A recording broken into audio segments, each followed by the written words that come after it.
ना अगर हम बात करें इसका सोल्यूशन क्या होगा, है ना, यहाँ से हम कुछ प्रॉब्लम लिख लो आप। Find osmotic pressure of following solution, right. Formula क्या था जी, फार्मूला एक बार हम यहाँ लिख लेते हैं। देखिए फार्मूला था पाई इक्वल टू ICRT। अब इस फार्मूले में चलो ठीक है, आई पता है आपको, बेंटो फैक्टर होगा, C कंसंट्रेशन होगा, मोलैरिटी होगा, R is universal gas constant. R क्या है अपना, universal gas constant. Value is 8.314 pascal metre cube पर मोल पर केल्विन, या फिर 0.0821 एटमॉस्फेयर लीटर पर मोल पर केल्विन, राइट। अब बात यहाँ पर ये होता है कि कौन से वैल्यू हम इस्तेमाल करें। ये तो क्वेश्चन में गिवन होगा या फिर आपको याद भी रहता है दोनों वैल्यू आपको, है ना, यूनिवर्सल गैस कांस्टेंट है। तो जनरली आपका कंसंट्रेशन जो है ये होता है मोल पर लीटर में, लीटर आ रहा है, ध्यान दो यहाँ लीटर यहाँ पर ही है, तो ये इस्तेमाल हो जाएगा आपका इस फार्मूला में। अब इतना बड़ा वैल्यू की जगह में हम इन शॉर्ट इसको हम यूज़ करेंगे 0.08, ताकि कैलकुलेशन मेरा जल्दी हो, फास्ट हो, या फिर इसकी जगह हम लोग आप 1/12, राइट। तो यही इस्तेमाल करके हम लोग प्रॉब्लम को सॉल्व करने जा रहे हैं, राइट। आइए देखते हैं। 0.2 m glucose solution at 300 kelvin. तो ये क्वेश्चन बहुत ही आसान है, देखो, क्योंकि इसमें आपका ग्लूकोज का I कितना होगा, I तो 1 होगा, टेम्परेचर दिया गया है केल्विन में, तो कोई दिक्कत है ही नहीं। तो बस फार्मूला अप्लाई कर दो, पाई इक्वल टू ICRT, सब कुछ मालूम है आपको, I का वैल्यू 1 है, C भी दिया गया है, कंसंट्रेशन देखो 0.2, यहाँ लिखोगे 0.2 इंटू R का वैल्यू कितना लोगे आप, तो 0.08 ले लो आप, कोई दिक्कत नहीं है। 0.08 इंटू टेम्परेचर कितना होगा, 300 भी दिया गया है क्वेश्चन में, राइट। सब कुछ पुट किए, हम सॉल्व करेंगे इसको, हम लोग आंसर आपको मिल जाएगा। सो 2 जीरो कैंसिल हो जाएगा, यहाँ भी डेसिमल था उसको उठा देंगे, है ना, तो 2 जीरो नीचे आया, कैंसिल हो जाएगा, बाकी मल्टीप्लाई कर दो आप। सो दिस इज़ 4.8 एटमॉस्फेयर आएगा, यूनिट होगा एटमॉस्फेयर, क्योंकि यहाँ पर ही एटमॉस्फेयर दिख रहा है आपको। R का वैल्यू अगर इसको इस्तेमाल किए हो आप, एटमॉस्फेयर में आएगा अपना ऑस्मोटिक प्रेशर।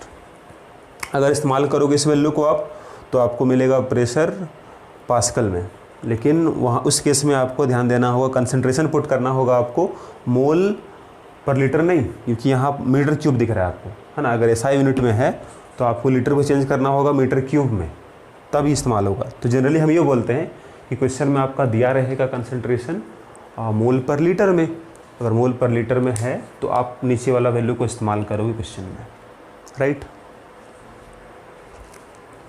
अब उसी तरह से क्वेश्चन नंबर 2 है। अब यहाँ मोलैरिटी नहीं दिया गया है, कोई दिक्कत नहीं है, हम मोलैरिटी निकाल लेंगे इसकी मदद से।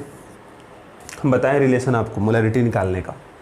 मोलैरिटी कैसे निकालोगे आप, तो 10 into % W/V by molar mass of solute, इस रिलेशन से आप मोलैरिटी निकाल लोगे, है ना। यूरिया अगर है तो इसका मोलर मास कितना होगा जी, 60 हो जाएगा, आप निकाल लेना, कोई दिक्कत नहीं है। इसका I कितना होगा, तो I इसका 1 होगा, पुट करके सॉल्व करना, आंसर आ जाएगा, करेक्ट।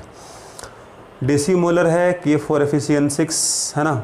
अब यहाँ पर ही क्वेश्चन बाकी 2 से अलग है ना, देखते हैं। देखिए अब इस क्वेश्चन में ये है कि यहाँ पर ही एक अलग तरह कंपाउंड दिख रहा है आपको, दिस इज K4 तो this is the type of coordination compound जो पढ़ोगे आप क्लास 12th में। चूँकि चैप्टर अभी आप पढ़े नहीं हो तो थोड़ा बहुत आपको दिक्कत हो सकता है यहाँ पर, लेकिन जब चैप्टर आप पढ़ चुके होते तो क्वेश्चन में कुछ भी नया नहीं था। अगर चैप्टर पढ़े नहीं है तो उसके लिए हम बता रहे हैं आपको। यहाँ पर देखो, ये ऐसा कंपाउंड है ना जिसको अगर वाटर में डिजॉल्व किया जाए तो केवल स्क्वायर ब्रैकेट के बाहर वाला पार्ट आयोनाइज होगा, स्क्वायर ब्रैकेट के अंदर वाला पार्ट आयंस नहीं बनेगा। ये सब खास बात है। क्यों ऐसा, क्यों? क्योंकि इसके बीच में कोऑर्डिनेट बॉन्ड है, मतलब there is a type of covalent bond, और कोवेलेंट बॉन्ड वाटर में आयोनाइज नहीं होता है, करेक्ट।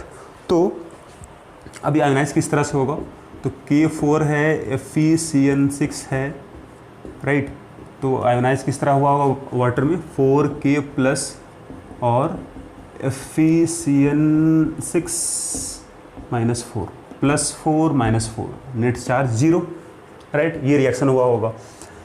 अल्फ़ा दिया गया है डिग्री ऑफ डिसोसिएशन 75%, तो यहाँ से आई निकाल लो 1 + n-1 अल्फ़ा, हम बता चुके हैं फार्मूला।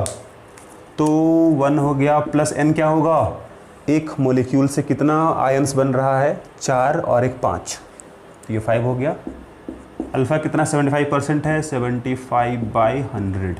सॉल्व कीजिए तो दिस इज़, यहाँ भी 4 आएगा, 4 कैंसिल हो गया, 1 + 3 4 हो जाएगा। आई निकल चुका है। डेसिमलर मतलब क्या हो जाएगा, दिस इज़ m/10, या फिर बोलो मोलरिटी इज़ 1/10। तो मोलरिटी 1/10 है, आई 4 है। इसको चेंज कर लो आप इन केल्विन, क्योंकि हमेशा पुट करोगे केल्विन में, इस फार्मूला में टी हमेशा होगा केल्विन में, कोई दिक्कत नहीं है। क्या होगा, 227 + 273, this is equal to 500 kelvin. Put कर दोगे फार्मूले में। आई पता है, सी पता है 1/10, आर पता है आपको, टी पता है। पुट करके सॉल्व करना, आंसर आ जाएगा। अब अगर बात करें इस क्वेश्चन में, यहाँ पर देखो आप, तो इसमें भी क्या नयापन है उसको देखो पहले आप, क्या आपके लिए नया हो सकता है। तो जनरली वो अगर एसिटिक एसिड अगर होता वाटर में तो वहाँ डिसोसिएट करता, लेकिन अगर ये आपका बेंजीन में है तो यहाँ पर ये आपका एसोसिएट करता है, राइट। तो ये डिफरेंस है, क्यों एसोसिएट करेगा, क्यों डिसोसिएट नहीं करेगा। डिसोसिएट करता अगर सॉल्वेंट होता पोलर सॉल्वेंट, जैसे अपना वाटर है, लेकिन यहाँ सॉल्वेंट क्या है, नॉन पोलर है। तो because of this non polar solvent ये डिसोसिएट नहीं होता है, तो एसोसिएट होता है। तो कैसे एसोसिएट होगा उसको देखो आप। ये अपना है CH3COOH, इसका 2 मॉलिक्यूल आपका बेंजीन में, सॉल्वेंट यहाँ पर ये बेंजीन है, तो बेंजीन में ये अपना एसोसिएट करके बना लेगा dimer, this is dimer, right.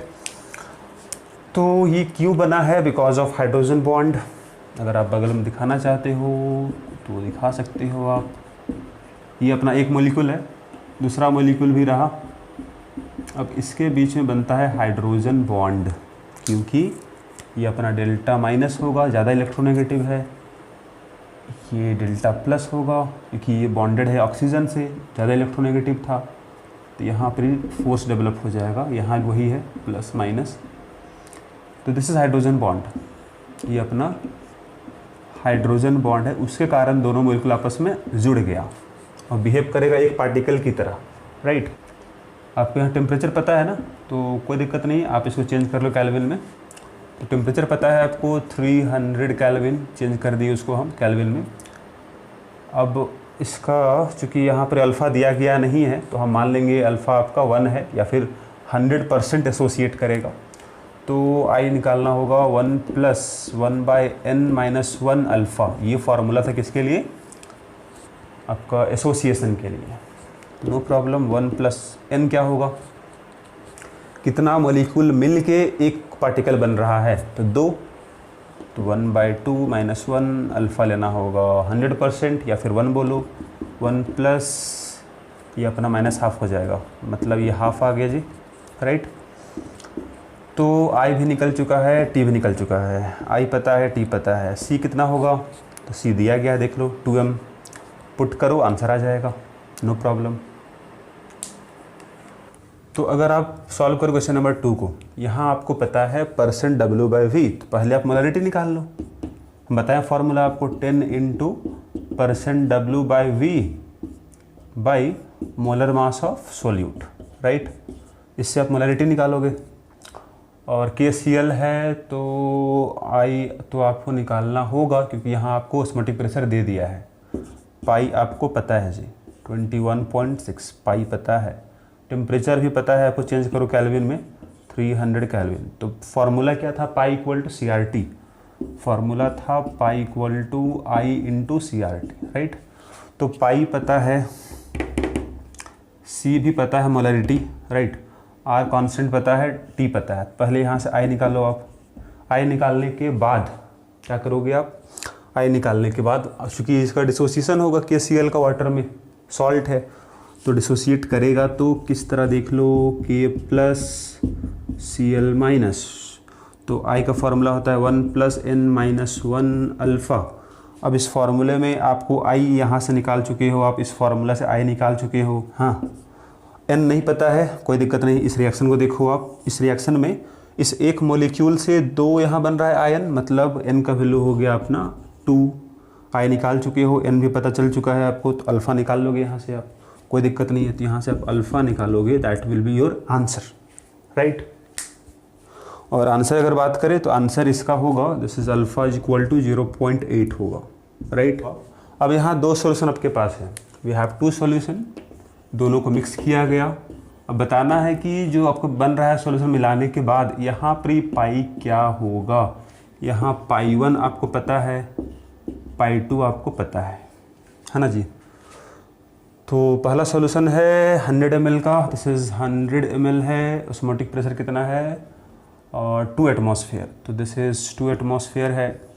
दूसरा है 300 ml है, दिस इज़ 300 ml हो जाएगा, और इसका ऑस्मोटिक प्रेशर कितना है 4 एटमॉस्फेयर, 4 एटमॉस्फेयर, ठीक है। आपको बताना है पाई क्या होगा मिलाने के बाद, राइट। तो वॉल्यूम पता होगा, दोनों ऐड कर दो, 100 + 300, दिस इज़ 400 ml इसका वॉल्यूम होगा, लेकिन पाई निकालना है आपको। टेम्परेचर सबका सेम है ना। अब पता करो पहले सॉल्यूशन से, पाई 1 इक्वल टू क्या लिखोगे, दिस इज़ IC1RT।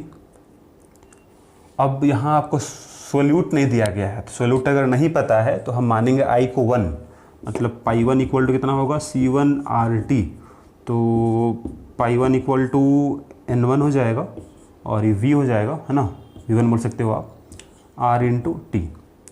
तो यहाँ से अगर हम बात करें, आपको पाई पता है और वॉल्यूम पता है, N1 नहीं पता है, तो N1 निकालो आप यहाँ से, राइट। क्या निकलेगा N1 आपको, N1 यहाँ से निकलेगा पाई 1 V1/RT।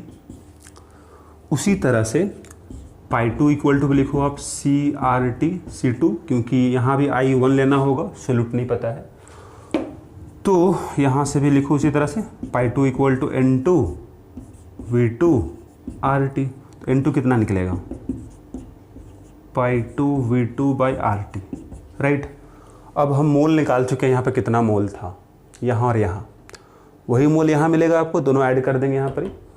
तो अगर हम बात करें इस सॉल्यूशन के लिए, तो यहाँ पर ही पाई इक्वल टू निकलेगा, आई तो पता नहीं है तो 1 लेंगे हम, CRT। अब C क्या, टोटल मोल्स हो जाएगा यहाँ पर ही, this is N total by total volume RT। तो कोई दिक्कत नहीं है, आप पुट कर दो। N टोटल क्या होगा जी, दोनों का सम, तो दिस इज N1 + N2 हो जाएगा, बाय V टोटल कितना होगा, तो V टोटल आपको पता है, दिस इज़ 400 ml है, तो नो प्रॉब्लम, इसको हम चेंज कर लेते हैं लीटर में, है ना, क्योंकि मोल पर लीटर में होता है। तो दिस इज़ 0.4 आ जाएगा RT। वैल्यू पुट करेंगे N1 का और N2 का, क्या मिलेगा आपको, तो ये रहा वैल्यू अपना N1 N2 का, इसको यहाँ पुट कर दो आप। तो यहाँ पर ही हो जाएगा pi equal to, this is pi 1 V1/RT plus pi 2 V2/RT, इधर भी RT है और नीचे क्या है अपना है 0.4 है, RT कॉमन आएगा, कैंसिल हो जाएगा इससे, तो पाई 1 V1 प्लस पाई 2 V2/0.4। कोई दिक्कत नहीं है, पाई 1 पता है आपको, 2 है, चेंज करो लीटर में, इसको भी 0.1 है, 4 है, चेंज कर दो इसको लीटर में आप, दिस इज 0.3 है by 0.4, right. This is 0.2 plus 1.2 by 0.4, this is 1.4 by 0.4, this is our answer. Divide कीजिए इसको आप, this is 14/4, this is equal to कितना आएगा 3.5 atmosphere, this is answer, right.